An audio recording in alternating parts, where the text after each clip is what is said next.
A few years back, I embarked on an epic mountaineering journey in the heart of Washington, deep in the Cascades.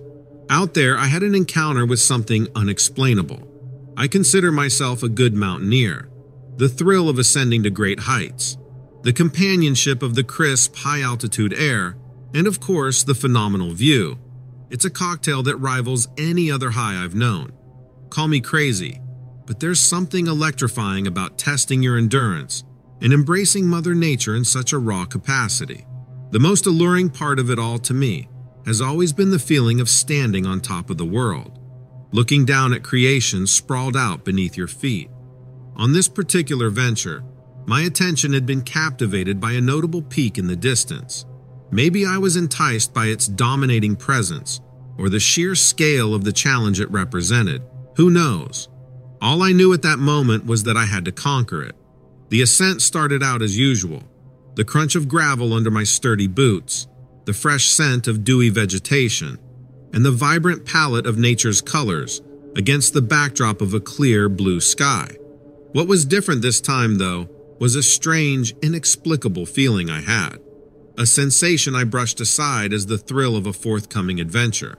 I was about halfway up the mountain, my muscles straining in protest from the constant push and pull against gravity.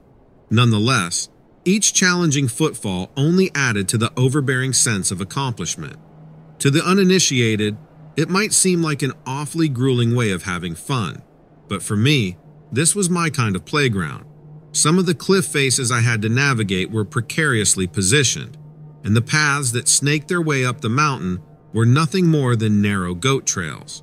My fingers ached from the cold. My back protested under the weight of my pack, but dang it if I wasn't having a blast. There was a particular stretch along the side of the mountain where I spent a considerable amount of time. There had been a series of minor setbacks, chunks of rocky terrain giving way under my boots and dwindling water supplies. It was a steeper climb than I'd anticipated.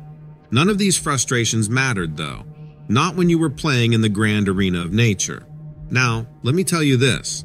As any experienced mountaineer would infer, mountain folks have stories.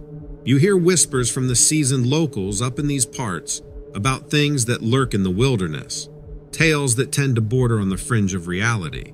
You don't pay much mind to them because mountains themselves are like an epic tale. They have their fair share of myths and legends surrounding them. Initially, I'd laughed the stories off as not much more than hearsay. Little did I know, things were about to take a distinctly weird detour. As I rounded a sharp bend, I caught sight of the crown poking up through another set of peaks. I stopped in my tracks, a sense of awe washing over me. As I reveled in the sight, something peculiar on a distant peak caught my eye. It was a silhouette too oddly formed to be a human, and substantially larger than anything else in my line of sight. I raised my binoculars, biting my lip in anticipation. As the silhouette came into focus, my breath hitched in my throat. There, standing a significant distance away on a neighboring peak, was this colossal figure with a striking height of maybe 8 or 9 feet tall, if I had to judge from the landscape around it. From this distance, it was tough to make out the facial details, but the glint of reddish-brown hair all over its body was unmistakable.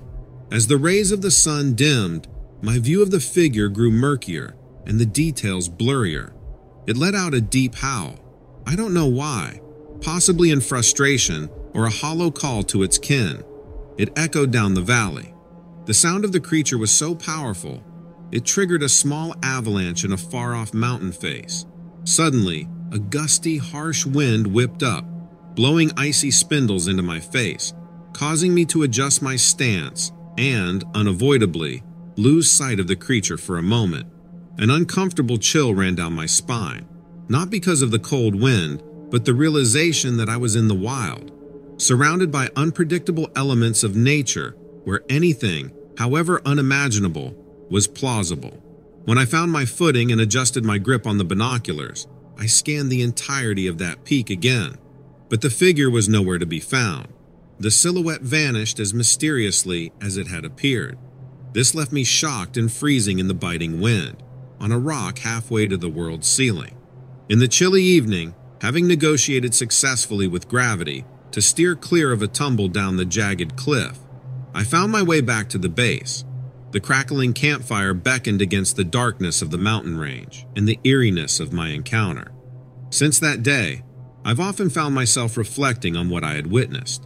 A part of me questioned whether it was merely the play of light and shadows against the imposing backdrop of the mountain. Yet the howl, the silhouette, the imposing stature, deep-set eyes, and the gobsmacking disappearance are far too detailed to shake off as a mere trick of the light. Sharing this with others never felt like an option. Since then, every wait for dawn and every returned gaze at the forbidden peaks has been laced with a renewed sense of curiosity and a shudder of fear. After all, mountains have always been rich with myths and legends. Who knows what could be lurking, waiting, and watching in those far-off, untamed wildernesses?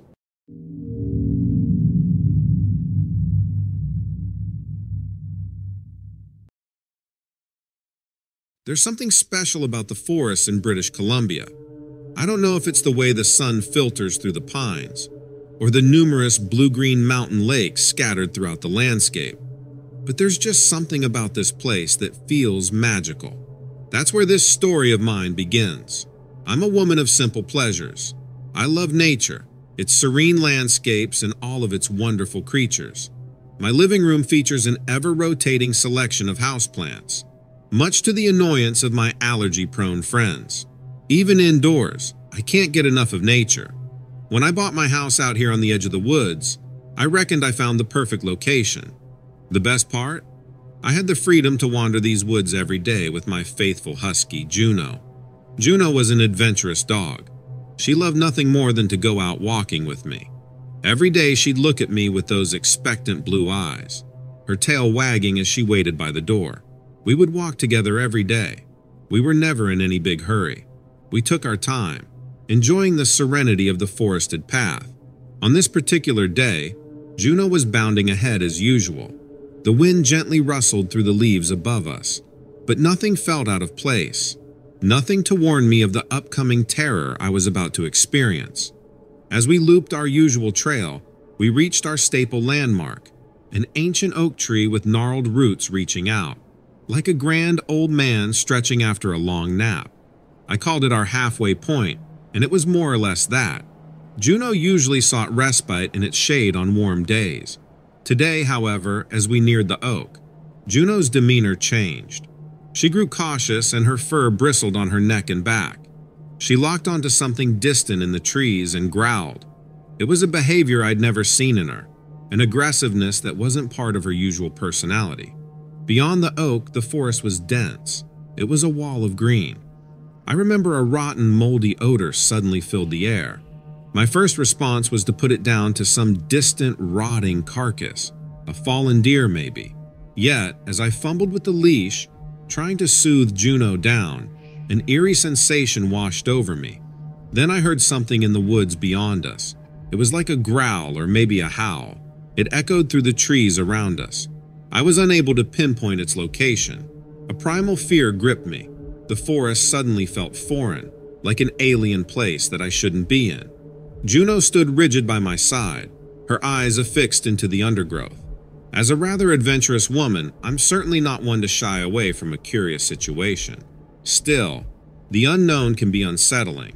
It was just as if someone had flicked a switch, and the eerie sensation that I was being watched intensified. I found myself squinting into the undergrowth, unable to shake the feeling of dread.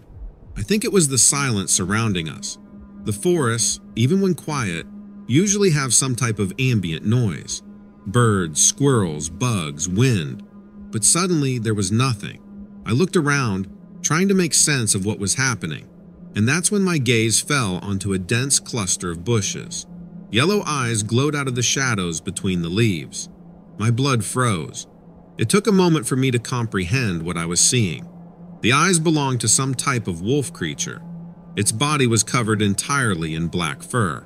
The face was unmistakably wolf, but the body, well, that was something I still can't explain. It had the legs of a wolf, but an upper body that was remarkably human.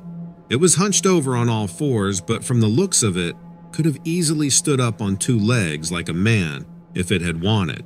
My heart pounded in my chest so loud I was sure the creature could hear it. The creature growled at us again. I gathered up Juno's leash and we slowly backed away. I never took my eyes off the beast until it faded from my sight. The walk back felt like it took ages. I had never felt so uncomfortable in the forest. In the aftermath of the encounter, shock and lingering fear held a firm grip on me. Even safely inside my house, every creak and whisper of wind seemed dangerous and foreboding. That night, I didn't sleep. Every time I closed my eyes, I saw yellow eyes staring back at me. I tried to convince myself that maybe I had imagined it, or maybe it was just a normal wolf, and my eyes were playing tricks on me in the underbrush. But then I learned of the others. People don't like to talk about things like this. They're afraid of sounding crazy. And to be honest, I was too. It took some prying, but I finally found some answers, though they weren't quite what I was hoping to hear. The creature I saw is very rare. There aren't many left of them. Some people call them dogmen. Some call them wolfmen. From what I could gather, they are basically large bipedal wolves. They were the inspiration for the werewolf myth back when they were more common. These days, they are tough to find, and they like to keep away from humans for the most part. The one I met seemed more territorial than aggressive. I think it just wanted us to leave, and I was more than happy to do so. I haven't seen it since that day, but I'm sure it's still out there somewhere in the northern forests.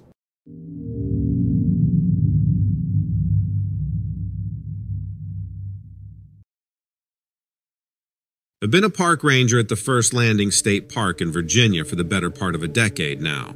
I've got my routine down pat. Show up right at dawn, do a quick check-in at the office, grab my gear, and head out on patrol.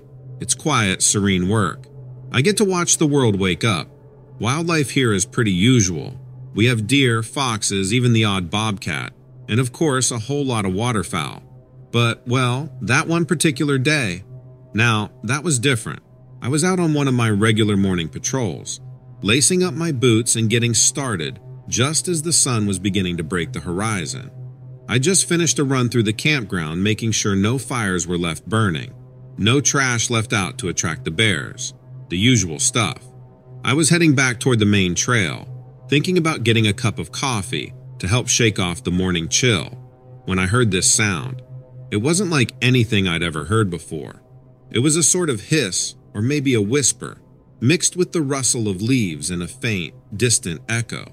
It sent a chill down my spine, strange enough that I remember frowning, wondering if there was a rogue piece of machinery left out or something, even though all of our equipment was safely stowed away. There was nothing unusual to see though, just your typical early morning mist rolling off the river nearby. But the sound persisted, soft and eerie. Keep in mind the wildest encounters I usually face involve some overly excited park tourist hand-feeding the wildlife, or a child losing their baseball in a thicket. Suddenly, the trees around me began to sway, rustling as if a stiff wind was blowing through them. But there wasn't any wind. I looked around and just on the edge of my vision, I thought I saw something, a sort of shimmer in the air, like heat rising off the pavement on a hot summer day. That's the best way I can describe it. But it was barely dawn and still quite cool out. Walking towards the shimmer, I could hear my heart pounding in my ears. I've experienced bizarre things in the park before, but nothing quite like this. It gave me a visceral sense of unease, a dread that twisted my stomach. It felt wrong, unnatural even. As I got closer, I was hit with a sudden, intense cold. I mean, it was near freezing, if not lower. I could see my breath in front of me. Still, I was determined to figure out what was going on. I'm not the type to run headlong into trouble, but I'd be lying if I said my curiosity wasn't piqued. Irrespective of anything else that happened that day, I truly felt like I wasn't alone out there. Everything in me was screaming to get out of there, but there was also this strange allure, a magnetic pull that was both intriguing and terrifying. I'd always been the type to walk away from danger, but some part of me wanted to know more, to find out the source of that noise, that strange cold, and to see if either of them were connected to that thing. So I pressed on, shivering and wishing for that cup of coffee now more than ever. Just as I was considering turning back, I spotted it through the mist, I saw this shimmering form again. It was a figure of some sort, but it sure as hell wasn't an animal. That I'm sure of. It was transparent, almost like thick fog shaped like a person, standing at the edge of the woods. But the weirdest part was the eyes. Whatever this thing was, it had eyes glowing faintly like twin lanterns from underneath a veil of mist. I'm no believer in the supernatural, and I've experienced enough strange things in the wild to know that it's easy to mistake harmless natural phenomenon for something more sinister. But I swear that thing looked right at me. I've never been more certain about anything in my life. It was there one moment and gone the next, like it was swallowed up by the mist. Even after it vanished, that haunting whispering sound and the bone-deep chill didn't abate. It was as if the forest itself held its breath.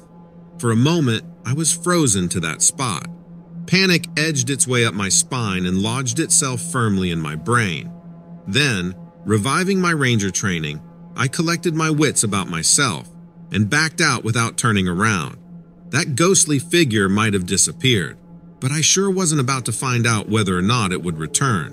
When I was far enough away from the spot, I finally dared to break into a jog, then a sprint, racing back towards the ranger station. I've seen many strange things in the wild, but nothing that unsettled me in quite the same way. Nobody believed me. I've been asked if it was some kind of prank, or if I'd perhaps ingested a substance. I hadn't. Later, I'd go back there in broad daylight, of course, if only to confirm to myself that I hadn't been dreaming. Not a single trace was left of my encounter. No signs of disturbance in the grass. No weird temperatures. Nothing. Whatever it was gone now. Even now, I often find myself questioning what I saw and what I believed. Was it my imagination playing tricks? Was it a trick of the light? Or, if that figure was real, what exactly was it? Was it dangerous or just passing through? At the end of it all, though, I've had to accept that I'll probably never get an answer to these questions. And honestly, I'm not sure I want them anymore. All I know is that since that day, patrolling the state park has felt a little less ordinary, a little less mundane.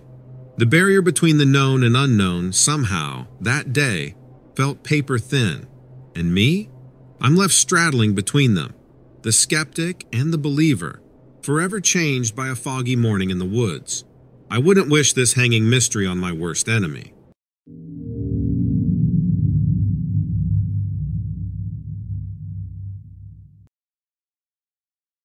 I'd like to share one of the stranger experiences I've had in my life.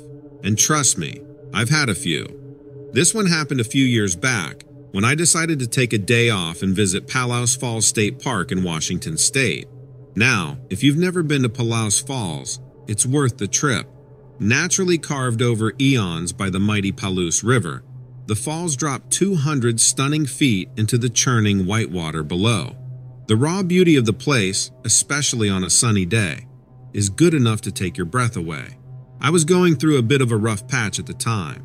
Personal issues, work stress, the world weighing heavy on me. I just needed to get away for a few days and breathe some clean air. This park had been a childhood favorite of mine, and nostalgia and a wish for simpler times called me back. I'd gotten there just after sunrise. Now, if pictures have never done justice to anything, it was to the sunrise that occurs over the Palousa. It was just me, my thoughts, and the great expanse of the river. I spent the morning exploring the park, taking a long hike along the riverbank. As the sun started to dip in the afternoon, I settled down in a quiet spot overlooking the falls. Listening to the perpetual roar of the waterfall, my mind started to wander. Suddenly, I realized, as if in a dream, that the backdrop of water crashing into rocks was underscored by an odd noise. Initially, I brushed it off as nothing more than the result of my overactive imagination. Yet, as the sound persisted, it started to resemble more of a distinct rhythm, almost like something nearby was breathing heavily.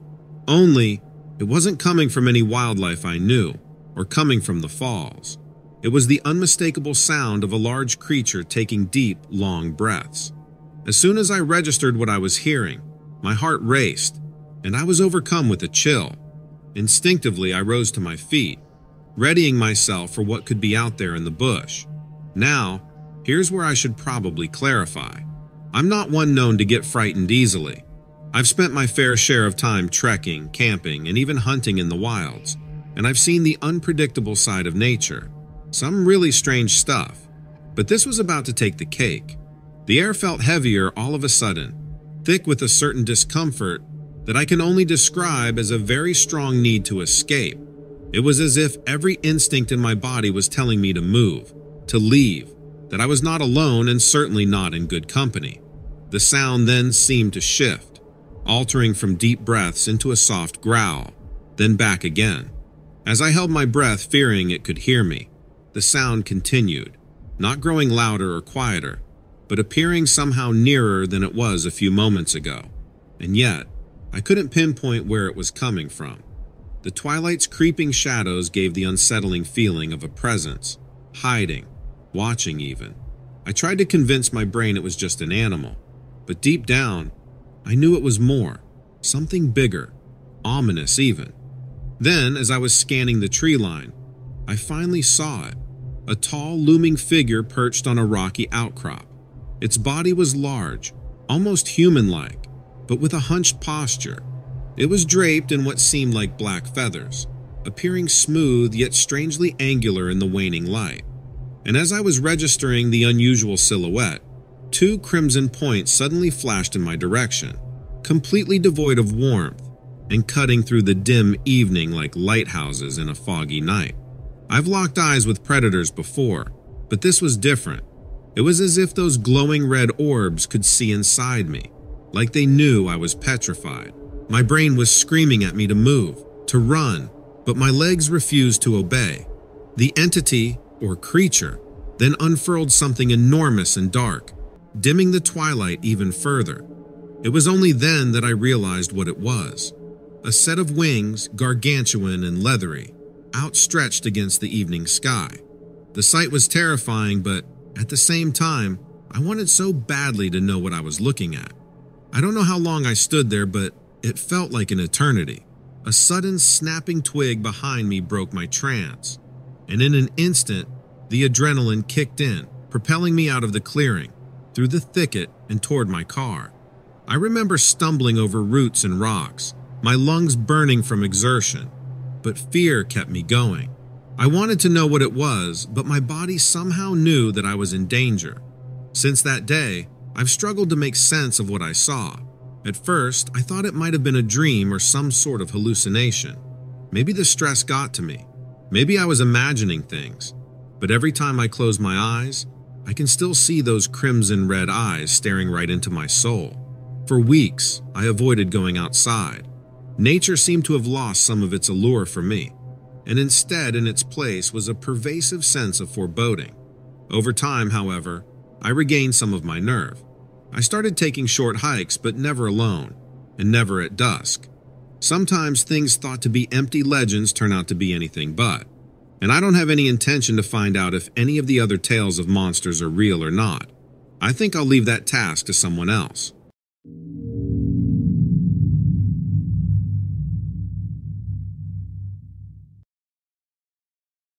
I've always explored nature on my own, so when I packed up my SUV and headed out in the middle of July to unearth the secrets of the Great Sand Dunes National Park in Colorado, it was nothing unusual for me.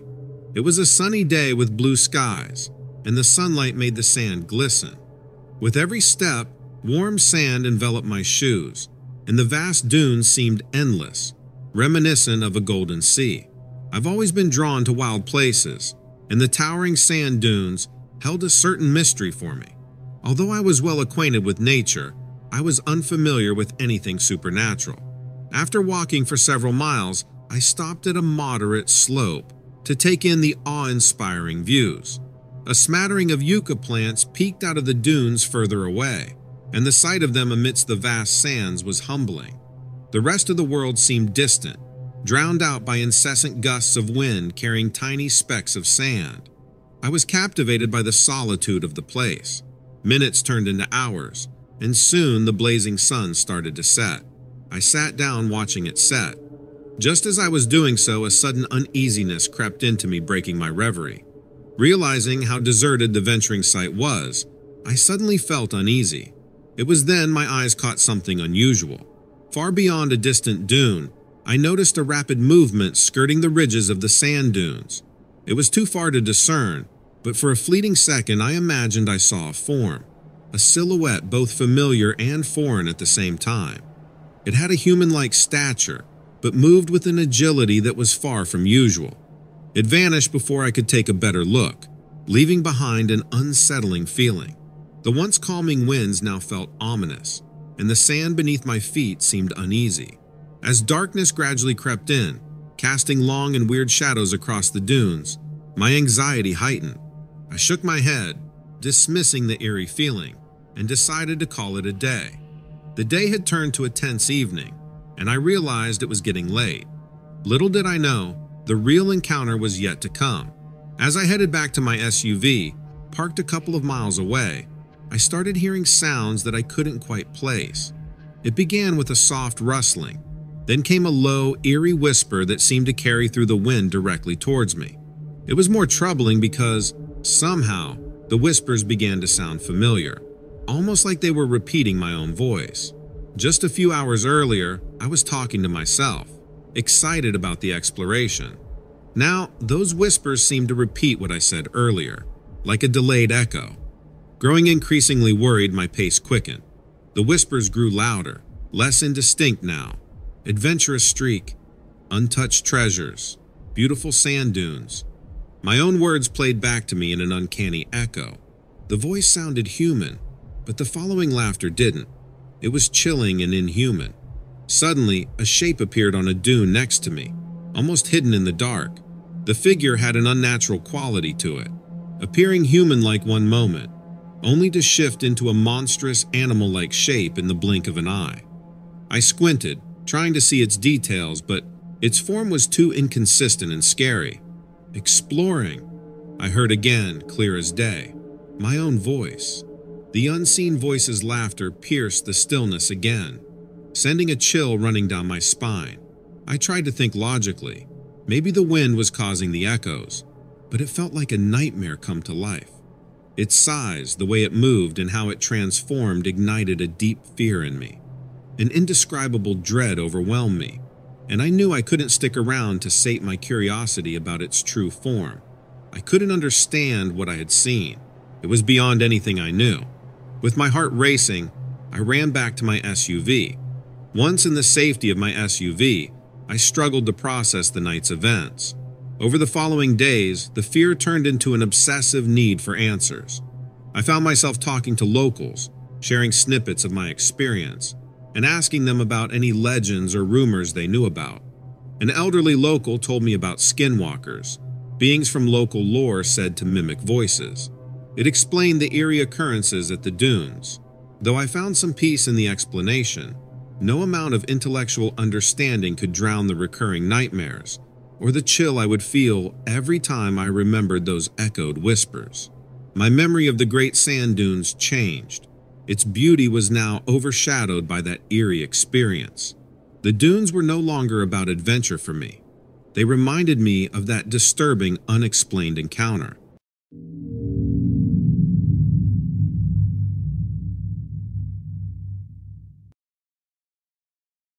The story I'm about to tell happened in Oregon's deep forest during one of my many late-night hauls.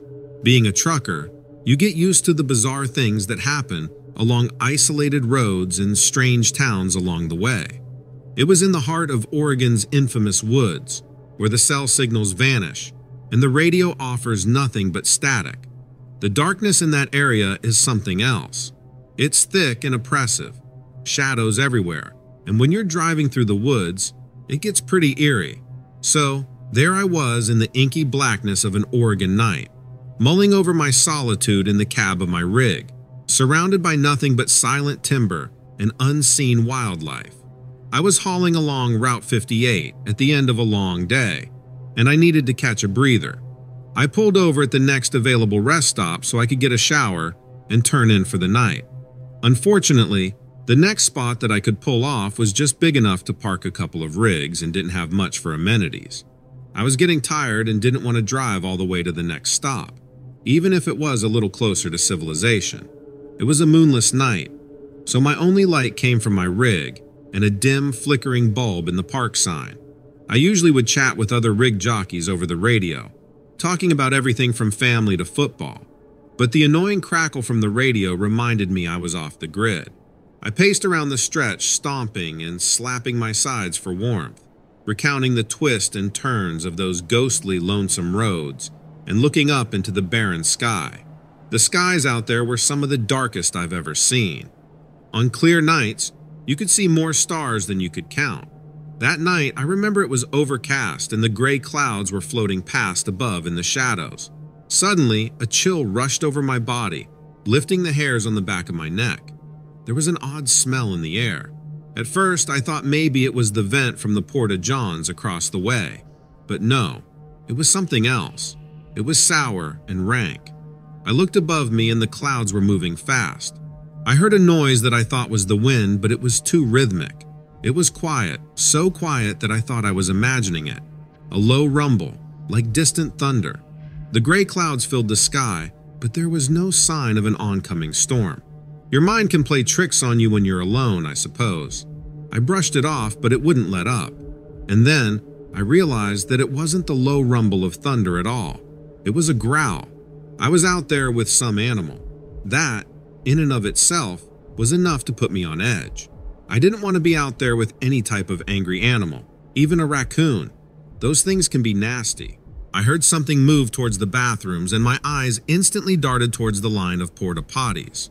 One of the doors moved slightly.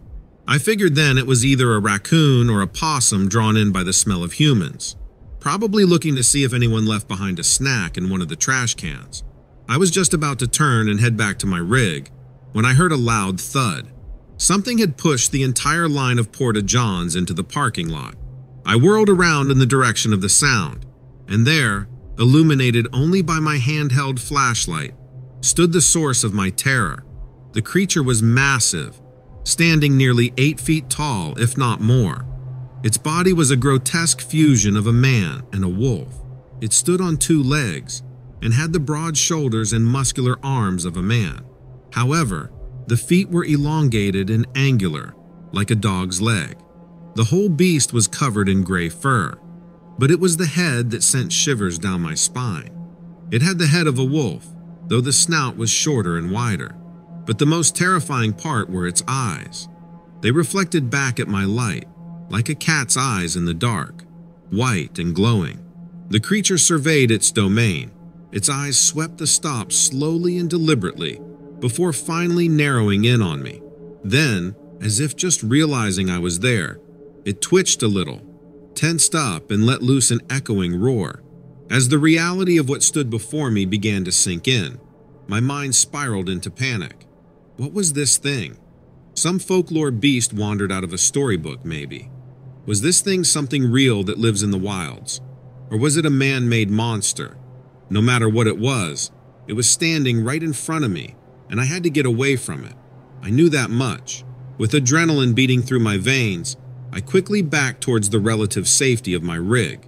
My hand fumbled for the handle, eyes never leaving the beast as it stood its ground before me. It didn't approach, but it didn't look like it was going to back down either. I breathed a silent sigh of relief as my hand finally made contact with the handle. I opened the door, jumped into the cab, and slammed the door shut. Once inside, I didn't waste a second jamming the key in the ignition, and my truck roared to life. As I hurriedly pulled away from the rest stop, I glanced in my rearview mirror one last time. The creature stood there on 2 legs, watching as I left. The farther I got away from the encounter, the more muddled my thoughts became. The dread that had threatened to consume me gradually faded, but one lingering question stayed, kept me up during the lonely nights on the road. What was it?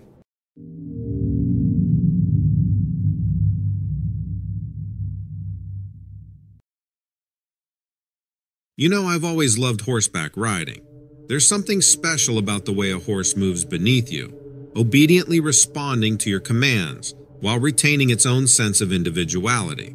It's a mutual agreement of respect and trust. Every chance I got, I would saddle up and ride the trails around Bangor, Maine, my home for the past few years. One evening, I decided to take a leisurely ride around my favorite trail. It was probably late November. We'd been riding for about an hour when Bella started acting twitchy. Now, Belle was as steady as they come. I'd ridden her in thunderstorms without so much as a flinch, so to see her this nervous was cause for concern. I tried to soothe her, running my hand down her neck and whispering reassurances, but she wouldn't calm down. Despite my initial instinct to turn back, an unexplainable drive prompted me to push forward. The path ahead was shadowed, the setting sun making the once familiar trail seem alien. I dismissed Bella's nervous whinnying to a distant coyote's howl, or some unseen deer merely startled by our presence. As we continued deeper into the woods, a musty, damp smell filled my nostrils. It was heavy in the air. The surrounding area was eerily silent now. Suddenly, I heard a loud noise that made me nearly fall off Belle. It was a strange sound, something between a yelp and a growl, a sound I had never heard in these woods before, not in all my years of riding. The echo reverberated through the woods, bouncing off the trees, causing Belle to shy nervously. The effect was immediate. A primal fear began to stir deep within me, and I felt all the small hairs on the back of my neck stand up straight. Something was off. I began to notice odd things. Footprints that were way too large to belong to any animal I knew. Tree branches snapping around us, and an eerie feeling of being watched. Yet, in the midst of fear and the uncertain dread that hung in the air, my curiosity got the better of me. Cautiously, I urged Bella onward, my senses now fully alerted, desperately trying to rationalize the unexplainable sights and sounds that lay before us. Just as we were about to turn a bend, a hulking figure stepped into the middle of the path. A look of disbelief filled my face as I tried to comprehend what my eyes were seeing. This was no ordinary animal. Its dark, coarse hair was somewhat like a bear's, though my mind kept pulling me back to a single strange word: Sasquatch. This thought sparked a chilled wave of fear to wash over me. The Sasquatch, if I may venture to call it that, stood a good distance off, but even from here, its staggering size was unmistakable. It towered over me, 6, maybe 7 feet tall, broad shoulders that would rival the world's strongest man. Its body was incredibly large and buff. The creature had a strange conical shape to its head, much like a cone, adding to its monstrous stature. I swallowed my fear, attempting to make sense of the moment, but the creature changed its stance, revealing piercing, beady eyes, an intense shade of black from what I could make out at this distance. Our eyes locked, and a jolt of adrenaline hit me, causing my heart to pound in my chest, as if holding a drumming contest with my thoughts. Belle whinnied in fear, stomping her hooves nervously on the ground, a mirror image of the fear I felt. Before I could even think to retreat, a low growl rumbled from the creature, raising the hair on my arms. I dug my heels into Bella's side, spinning her around, desperately urging her to gallop back the way we'd come, in a frantic bid to escape. As I rode away, I heard the crunching of leaves and breaking branches behind me, hinting at the beast stirring. A strange, loud whooping sound echoed in the silent forest, as if taunting me, following me long after the sight of it was lost. We burst out of the woods and into my compound, our appearance shocking my neighbors. After stabling Bella, I numbly stammered through my encounter with the creature to a few bewildered friends, their eyes wide with disbelief. My mind raced, the echo of the Sasquatch's growl resonating in my thoughts. The sight of its vast form, the stench that lingered, and that eerie whooping noise painted a chilling specter that refused to fade away. The days that followed were spent in anxiety, filled with intrusive thoughts about the encounter.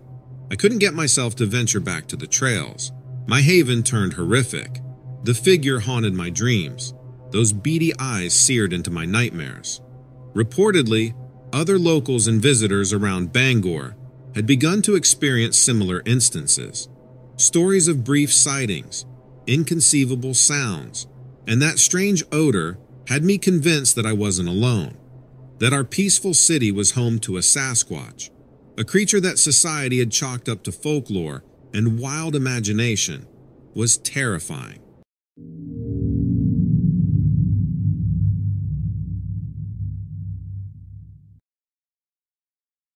It happened a few summers ago, and I believe it was in late July.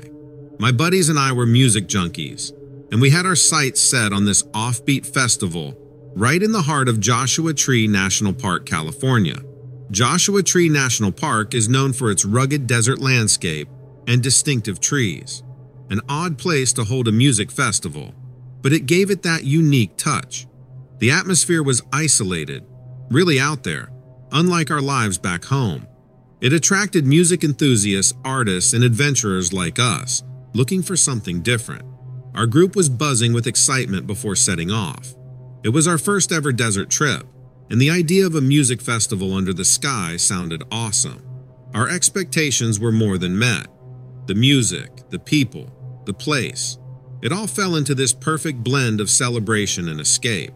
When we arrived, the festival was in full swing, with the vibrant beat of music from various stages filling the air. Musicians from all over filled the space. Between performances, we explored. Craggy rock formations stood alongside the iconic Joshua trees against the vast desert backdrop. During the day, the place baked under the sun, but when the evening came, it cooled down and you could just sit and gaze at the sky filled with countless stars. It felt like a different world. After an amazing performance by a band that had split up 2 years ago, but reunited just for this, we lay on our backs watching the stars. The crowd was beginning to disperse, but all we did was lay there, admiring the crystal clear sky and bright constellations. A gentle breeze stirred the desert sand and rustled through the sparse desert plants. And closing my eyes, I soaked in the calmness, thinking, this is it. And then the tranquility was interrupted. At first, it was nothing but a sensation, an inexplicable shiver of excitement, that prickling sensation running through our skin. We looked at each other, silence hanging. Each of us waited for someone to break the uneasy spell and mention what we were all feeling. But before any of us could say a thing, something in the night sky caught our attention. Just as we were sharing glances, an odd light show began to play in the sky above the festival grounds. At first, I thought the festival organizers were putting on a drone display, or maybe a satellite was passing by. But these lights were moving in a way that had me second-guessing. Above us, several lights in an arched line stood out with their silver glow against the dark sky. They pulsated softly, casting an odd, almost metallic sheen. They weren't big, probably the size of a car or a small truck, but their sheer presence was undeniably overwhelming. And they moved, not erratically, but gracefully. Swooping across the sky, they floated and bobbed where an aircraft wouldn't, falling and rising gently, as if teasing the laws of physics. We were stunned into silence, yet we couldn't look away. The sight of those UFOs, their surreal glow, their dance against the backdrop of the moonlit night was mesmerizing. The festival grounds went quiet, everyone's attention captured by the bizarre scene above us. For a few moments, it felt as if time had stopped. The music, the laughter, the clattering of beer cans all blended into a distant hum, almost drowned out by the hum, a mechanical, almost ethereal sound coming from the lights in the sky. And then, as abruptly as it had begun, the show in the sky ended. One by one, the lights dimmed and then winked out. But unlike stars, these lights didn't blaze out. They faded gently, leaving us to wonder what had just happened. In the days to follow, we pored over what we saw countless times amongst ourselves and with others who had shared the spectacle. Some dismissed us as just drunk revelers, but we were sober enough to know what we saw. It was real, and it was out there. That night left us each with a sense of profound fascination and a touch of fear, to be honest. It sparked 1,000 questions in our minds. Are we alone in this universe? If not, who are our celestial neighbors? Ultimately, that experience overshadowed everything else, becoming the unforgettable highlight of our summer. Now, when we talk about that night, it's not with fear, but with a sense of wonder and perhaps a bit of hope. That night's encounter with the unknown left a mark on us. I believe we're all quietly hoping to see those lights again, to experience that mix of awe and curiosity. Who knows? Perhaps one day, those same lights will return, and when they do, We'll be ready.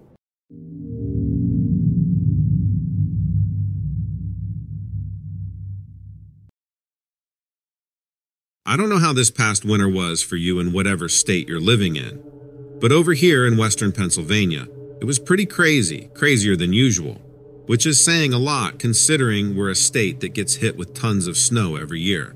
I think somewhere around 100 inches or so every year. Like I said, it's a lot of snow. You better get used to it if you're living out here. Another thing we have a lot here in Pennsylvania is wildlife, which brings me to the reason why I'm writing you. Last winter I found tracks outside my barn this one morning. Tracks I don't quite understand. They're clearly made from a canine, but no canine I know gets this big. I'll have to upload the pictures and send them to you via email. But I didn't want to waste your time, so I thought I'd reach out to you first, get confirmation that it's okay and send them over. They're pretty large in size, easily 12 inches if not bigger. We're talking huge canine tracks. Whatever made this had to have easily been the size of a grizzly bear, if not bigger. I know that doesn't even sound possible, but I cannot think for the life of me what dog breed can make these. The other thing that really bothers me is the track pattern is not quadrupedal, meaning it isn't from a four-legged animal. Judging by the way the stride is, it appears to be more bipedal. You can clearly see the stride pattern. It's like somebody was walking on two legs, walking around. And the other weird thing, wearing fake, werewolf canted boots. The impression in the snow is quite deep, meaning that whatever made these tracks not only had tremendous stride, but must have weighed a considerable amount. I'm around 270 pounds, a bigger guy if you will, and I'm 6'2". Even me with all my snow gear on, and my boots can't even make half the indent as these do. So something is out there doing this. I know of dogmen, and I've heard their legends all around the entire Great Lakes area, from Wisconsin to Michigan, and even all over western Pennsylvania. I've never seen one myself, but I've heard many stories from friends and family growing up. I never really wanted to believe they existed, but now I guess I have no choice but to second guess. The footprints actually come out of a small section of woods that back up to acres and acres of national forest. The small section of woods kind of tails out down to around where my house is and where the neighborhood is. I would say from my pond to the small section of woods or tree line is maybe 100 yards, but I haven't actually measured. The tracks lead all the way from the tree line to my barn and then just seem to disappear. There are no traces of which direction it went, and I don't think it jumped on my roof considering my barn is roughly 20 plus feet high. So I'm not really sure what to make of this. The tracks just literally disappear right as they go up against my barn. And it's the backside of the barn where there's no window, there's no door. I currently do not have any live animals, just old hay and old barn supplies. So I'm not sure if there was anything remotely interesting for whatever animal making this to get into. I don't know. I have far more questions than answers, and I'm hoping with your aid you can help me answer many of them. Thanks for your time.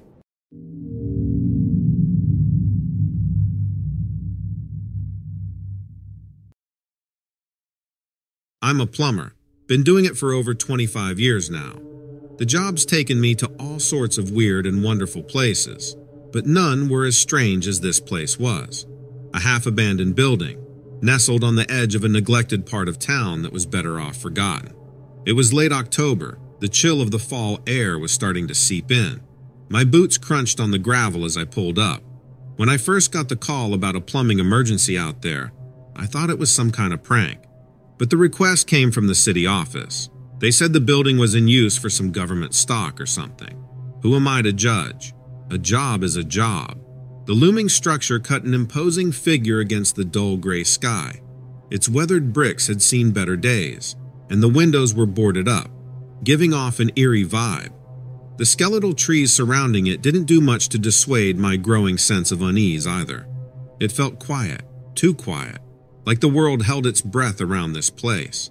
As I approached the entrance, the smell hit me first. An unpleasant mix of dampness and decay, not uncommon for old buildings, but this was stronger somehow, more pervasive. A faint chirping of the crickets was the only sound cutting into the dead silence, as if nature itself was afraid to disturb this building. I found the busted pipe in the basement. The water flow had been shut off from the main. but there was a musty smell that hung in the air, an undercurrent of something acrid, almost sulfuric. It was different, off. The pipe looked gnashed, covered in scrapes and dents. I figured the building's age was causing the infrastructure to crumble, but something about it didn't seem right. It almost looked like bite marks. I shrugged off the thought, reasoning it was probably some vermin or a raccoon. The basement was in dire need of a cleanup job. Among the dust-cobwebbed corners and scattered debris, I noticed a pile of old furniture shrouded in a thick, moth-eaten cloth. The air felt heavy, oppressive, and despite myself, I felt a chill run down my spine. Kneeling down by the damaged pipe, my flashlight began to flicker. I remember thinking, just my luck. The silence was deafening around me, interrupted only by the low hum of my tools and the sporadic, flickering light painting grotesque shadows all around. Suddenly, the temperature seemed to drop drastically. A chill swept through the room like an all-consuming fog, the sort of chill that sinks deep into your bones. That's when I heard it, a low guttural growl echoing from the unseen corners of the basement. It was distant, barely audible, but it was there, a rumbling growl, like that of a dog but deeper, resonating within that cold, quiet basement. But those were thoughts for later. I shrugged both the cold and the growl, attributing it to the wind howling outside. After all, I had a pipe to fix. No sooner had I pushed these unsettling thoughts aside than I heard it again, this time louder, more menacing. A low growling sound that seemed to vibrate through the emptiness. I shook it off once more, but I felt my mind pull itself back to those strange dents on the pipe. The thought of a raccoon making those marks somehow seemed less plausible. I heard the odd sound once more, louder and much clearer than before. It was unmistakably a growl, guttural and menacing. A primal fear began to seep into my veins. That's when I noticed, amongst the rat-infested pile and dust-covered debris, movement, slow but deliberate. An ominous shadow was all I saw, hunched and lurking. Just the sight of the shadow struck me cold. It was huge, easily 7 to 9 feet, and it was not human. Right then, every fiber of my being screamed to bolt, to get away from this place as fast as possible. There, standing in that basement with the damaged pipe and the low growling that hung in the silence, I felt a fear I hadn't felt since childhood. The mysterious creature, the ruined pipe, those growls, it all made a horrific sense. Collecting my nerves, I started to pack up my tools. My mind was ordering my hands to work faster, but icy terror made them sluggish, clumsy. The growling was getting louder, closer. As I finally picked up my tool bag, my flashlight flared back to life, and for a moment, it illuminated the beast behind the growl. I would never forget what I saw. A creature with the look of a hyena, a face that was nothing short of demonic. It had a snarling mouth filled with double rows of razor-sharp fangs and large pointy ears. Its body, hunched on human-like legs, was covered in dark fur. Its chest, wide and powerful, spoke of unnerving strength. I saw the eyes just as my flashlight flickered and died again, intelligent and cold with an unworldly intensity. In what felt like a purely instinctive response, I turned and fled, leaving all my tools behind. The growls seemed to follow me as I sprinted up the stairs, echoing through the building. I wouldn't look back. I threw myself into my van, hit the gas, and got the hell out of there. Months have gone by since that chilling encounter, but its memory is as fresh as if it happened yesterday. I can still feel the cold dread when I remember that night, in the basement with the thing. The damp, musty smell, sulfuric, almost like wet dog mixed with rotting meat. The chilling echo of that growl. The way it looked at me. Every time I pass by an old, forgotten building, I feel an involuntary shudder. An intense sense of wariness washes over me. City officials dismissed my claims, saying wild animals were normal for abandoned structures. Maybe it was, maybe it wasn't. But one thing's for sure, not a single person has been able to explain the strange destruction of that pipe. Now, I can't help but wonder what else might be lurking out there, in the shadowy corners of forgotten places, living, existing amongst us. The thought shakes me with a startling realization.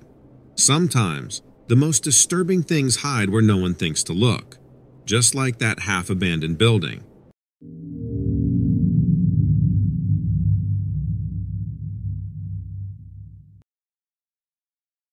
Hey there, Donovan. I hope you're doing well. Have been a big fan of your show for quite some time now, and thought I'd share an incident that occurred a couple of years back. Still gives me goosebumps whenever I think about it. I'm a police officer and have been on the job for almost a decade. Work in a little town in the heartland of Kentucky. You know, the kind of place where everyone knows each other, where life's unassuming and, for the most part, pretty slow. Sort of like Friday night high school football is the highlight of our week. Night patrols are my thing. Always have been. There's a certain serenity blanketed in the darkness, minus the occasional drunk on the roadside or a routine domestic disturbance call. But mostly, it's just me and the road. It started off as just another patrol night in fall. The crisp air nipping at any exposed skin and the moon casting long, lonesome shadows on the otherwise smoothly paved back roads. I remember that day, I was driving down this narrow stretch of road, shadowed by a dense cluster of trees on either side. It was late, probably edging closer to midnight. I had turned off my stereo, deciding to just get lost in the ambient sounds of the night. The hum of the car engine, the rustle of leaves. You know, the usual musings of a quiet patrol night. Had me a few nightly passers-by, foxes and deer, startle in the glare of the headlights, dart back into the woodland edges. Gave me a fair share of a chuckle or two, watching them bound off into the shadows. Just as I'm easing into the comfortable monotony, a crackling noise came over the radio, followed by the dispatcher's voice. Something about checking out a noise complaint up Old Mill Road. It was one of the old-timers who lived nearby. Claimed he heard weird sounds from the woods leading off his backyard. Figuring it was probably a wild animal, I nonetheless obliged and made a quick U-turn, making my way to Old Mill. Once, it had been a bustling place with a grain mill and small shopping plaza, catering to the locals. But nowadays, with the population moving towards the newly developed suburbs, Old Mill was practically abandoned, save for a few old buildings and some homes scattered here and there. I pulled up near the caller's address and stepped out. He was pretty shaken up, pointed out towards the dark woods adjoining his property. His usually boisterous hound dog was now a whimpering mess refusing to budge from its kennel. After a quick chat with him, I headed down the trodden path. The woods were eerily quiet, only the wind whispering through the leaves and the distant hooting of an owl. I tread forward, unsure about what I was looking for. It's funny when you think about it, Donovan. I've chased down criminals and stood down guns, but nothing really prepares you for the dread of stepping into a desolate, moody woodland late at night. That's when it began. My radio started acting up all of a sudden. Intermittent buzzes of static and whispery voices saying things I couldn't quite make out. Thought it was a signal issue, but it never happened before. As I moved in further, I picked up on something, a peculiar, musky scent, somewhat akin to wet soil after a fresh rainfall. Except there was this undercurrent of rot, kind of like meat gone bad. This was soon followed by what appeared to be strange shadow movements around the trees, growing more frequent with every step. All the while, the wind seemed to whisper things, soft, almost unintelligible. Could have brushed that off as imagination, but the chill I felt wasn't just from the cold. That's when I saw it, or rather, the them. Glowing pair of eyes up in the trees, an owl, I assumed. But then I saw another and another, all separate, all unblinking, watching me. Their colors shifting from red to yellow in the narrow beam of my flashlight. Suddenly, there was a rustle and a large crow flew into the light of my torch from nowhere. The absolute size of it was unsettling. Shaking off the initial shock, I walked on, but the feeling of being watched was undeniable. Stronger even. Every hair on my body was screaming at me to turn back, leave. But cop instincts, they've got you stubborn and sometimes foolhardy. And then it happened. That feeling of something abruptly charging at you. Adrenaline coursing through your veins, but your body won't move. Out of the thicket emerged a figure. A coyote, I supposed, from the poor visibility. But that's where things got weird. It stood on its hind legs, its red glare boring into me. Something no coyote can or should do. As the fear balled up in my throat, I fell back, scrambling to defend myself. Just as I raised my gun, it laughed, an eerie, hollow sound that resembled a human cackling, and in a flash, dashed off into the woods. No animal I know could do that, and I've seen a fair share of the wildlife around these parts. Left panting and wide-eyed, it took me a moment to gather myself, but the stench and a pending dread were written all over those woods. Clearing the area soon after, I couldn't shake off the encounter for the rest of my shift. Over the next few days, I thought long and hard about reporting it. I mean, who'd believe me? So I kept it to myself, save for a few close ones. During that time, I researched what it could have been, stumbled upon some unsettling stuff about skinwalkers, and how strikingly similar it was to my incident.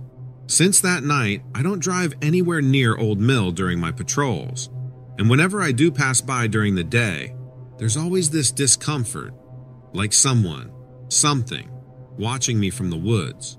But at the end of the day, I signed up to protect and serve, to confront fear, and that's what I keep telling myself. Every time fear of that night creeps back in. That's it, Donovan. I hope folks out there listening might have some insight or maybe, just maybe, someone who shared a similar encounter. Thanks if you end up using this on your show.